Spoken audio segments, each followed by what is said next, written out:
Hi guys, Rustic Red here. I just picked up my H&R Model 158 Topper and I would like to show it to you. Okay, let's open it. Get that out of the way. Yeah, you can tell this is a used gun because it's wrapped in bubble wrap.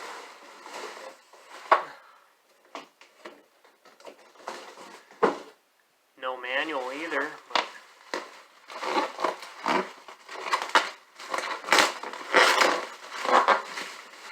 Now I have already taken a look at this over at the gun store. Looked it over, checked for cracks in the stock, and a few other things. So I have definitely seen this already, and I have held it. Wow, here it is. Thing of beauty. Wood stock, 28-inch barrel, 12 gauge, 3-inch chamber, beaded sight, no choke, so it can also shoot slugs, which is something I was really hoping to find in a single shot break action shotgun. Got the button here that will break this baby open. Listen to that snap, so cathartic. Instead of a lever like a lot of other break actions have. Yeah, I really like the lines and the color on the receiver here. Very reminiscent of a tiger stripes. If my wife is going to let me buy more guns, then why can't she have a treat? So I bought her these.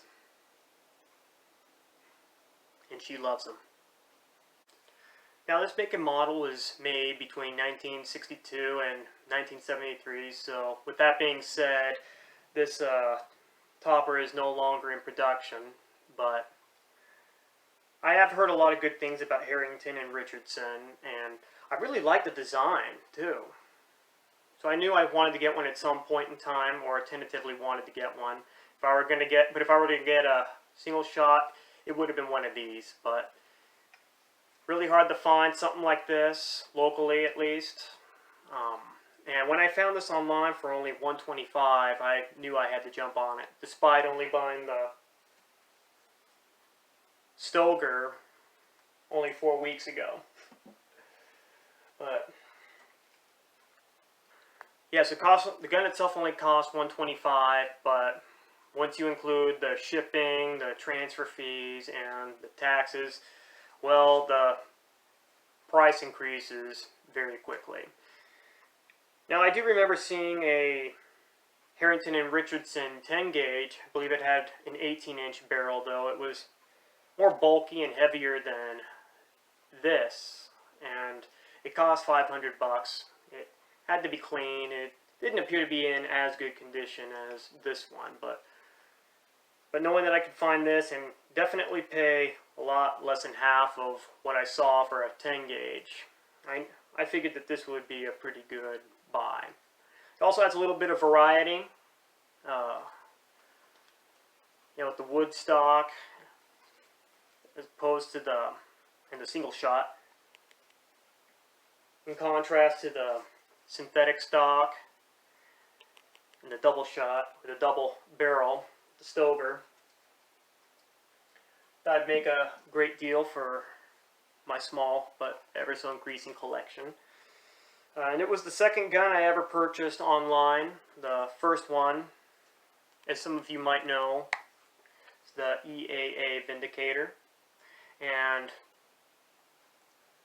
I might make another purchase, not immediately, but next shotgun on my list would be a 12 gauge bolt action.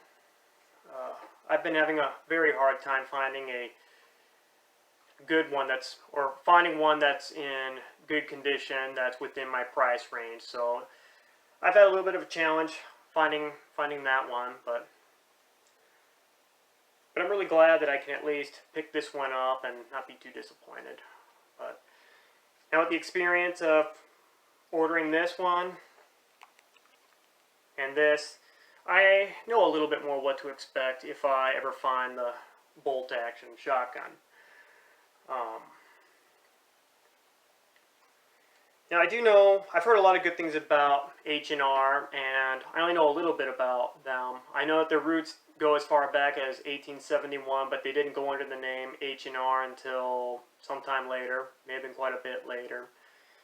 And they are well known for obviously making these kinds of shotguns, and these are probably the most iconic firearms that they made, but they also made single-shot rifles, revolvers, and pump-action shotguns, and I'm sure there were others too, but you know, they went out of business in 1986, but then they opened up again in 1991 under a new name. I think it was like H&R Original. It's probably not it, but you kind of get where I'm getting at. And I know that they were bought out, I think, by Marlin. I don't remember which year, maybe in 2000. And then once again, they were bought out by Remington, and then they ceased production in 2015. So buying something like this that was made back in the 60s and 70s it's definitely a collector's item. And I just love the way it looks. You know, I cannot wait to take it out in the woods, and I'm just really glad too how versatile it is, with the 3-inch chamber, being able to take birdshot, buckshot, and slugs, anything from birds to larger game, you know, if it ever came down to it. Yeah. Now, I haven't had a chance to take the Stoker out yet. I mean, I've been really busy, and temperatures are very high right now, so there is more of a risk for starting a fire, but I'm probably going to call the fire department sometime soon and see what the regulations or what the restrictions are. So, hope you enjoyed. Thanks for watching. Take care of yourselves and stay safe.